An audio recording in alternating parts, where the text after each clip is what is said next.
Is your setup for taking photos stopping you from making all the money that you deserve? If you're like me and you've spent 5, maybe double, triple, quadruple the amount of hours working on a knife, and then you take out your phone, you snap a picture of it, and it's just not looking the way that it should. It's not getting those details. Well, maybe it's not your phone. Maybe it's your setup, your lighting. Let's take a look at that.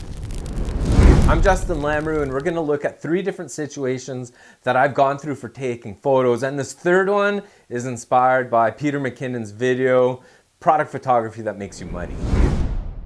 Taking your product photos outside can be a great way to showcase your work, especially if you have access to green space. You can use crooks of trees, mossy stumps, or whatever natural elements available to stage your photos. Taking photos outdoors requires some planning and can be time consuming since you have to scout an area and find the best spots. The conditions can also change from day to day. And if you're like me and live in a place where it's winter half of the year, it really limits your ability to get out and take photos. But when all the elements are there and everything lines up, you can take some beautiful photos. A light box is great for taking pictures. With the addition of a light, you can have a perfectly lit subject. The exterior shell of material causes soft lighting and shadows, and with some fine-tuning, you can decide where you want your reflections and where you want things to look smooth. I've come across 2 major problems with the light box. One, you're limited in size. If you want to take a picture of an axe, there's no way it's fitting in there. You got a nice big hefty knife, you're gonna catch the edges of the light box. And the second problem is that it occupies space. You've got this large box, it's sitting in the corner, it's up on a shelf, it's just always in the way. Said and done, it's hard to argue at what you can achieve with a light box. You have complete control over the lighting and background, which can lead to consistently great product photos. Plus, a photo box can be used any time of day or year, regardless of lighting and weather conditions. It's a versatile tool that can help you take your product photography to the next level. But I want an upgrade. Let's build a low-budget mini studio and look at its advantages. The issue with the space is the walls in poor condition. This was originally my son's room, and there's lots of nail holes and spots where the paint just got pulled up. I need to get this wall nice and flat by adding some putty and sanding it down. And then once it's sanded, I can apply paint.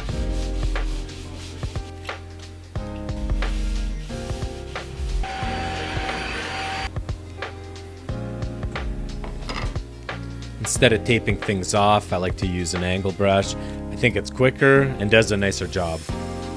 Riggedy board.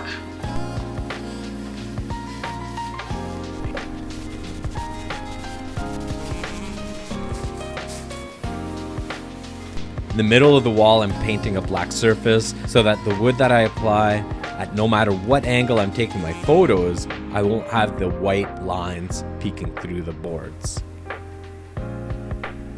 The wood was free. It comes from pallets that I picked up from an industrial area. I just had to pick them up and disassemble them. Definitely low budget. 89 cents for a big box of nails. Amazing. I should have been wearing safety glasses. What I want to put around here is acoustic paneling.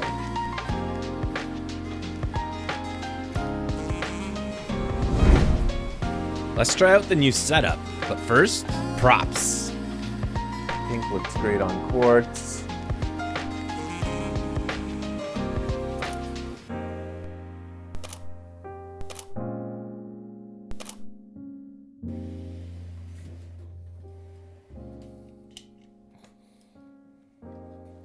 I want this in the background. Back to the props shelf.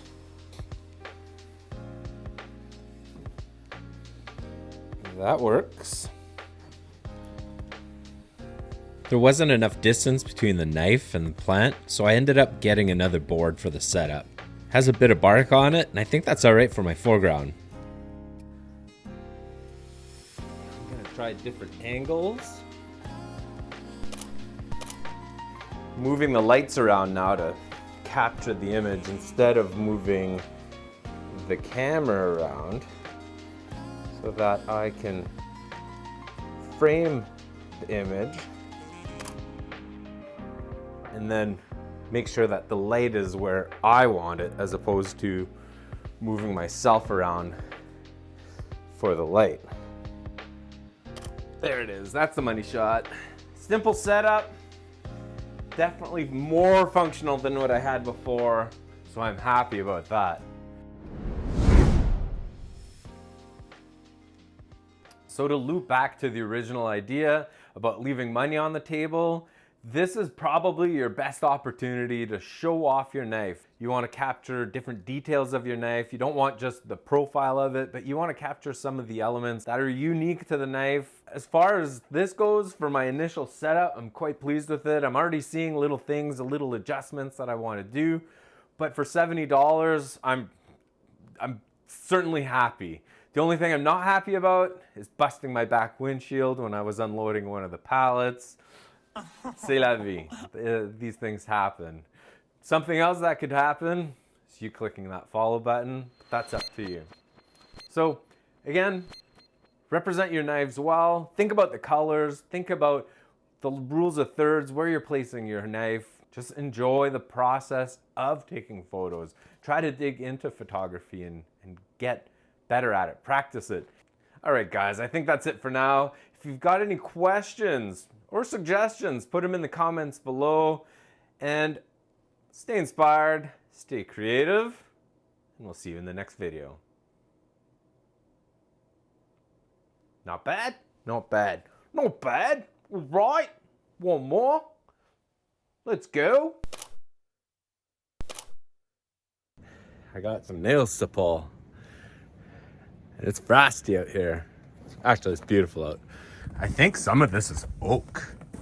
The reddish tinge to it, especially like what's broken off there. Pretty crazy. Was not expecting oak.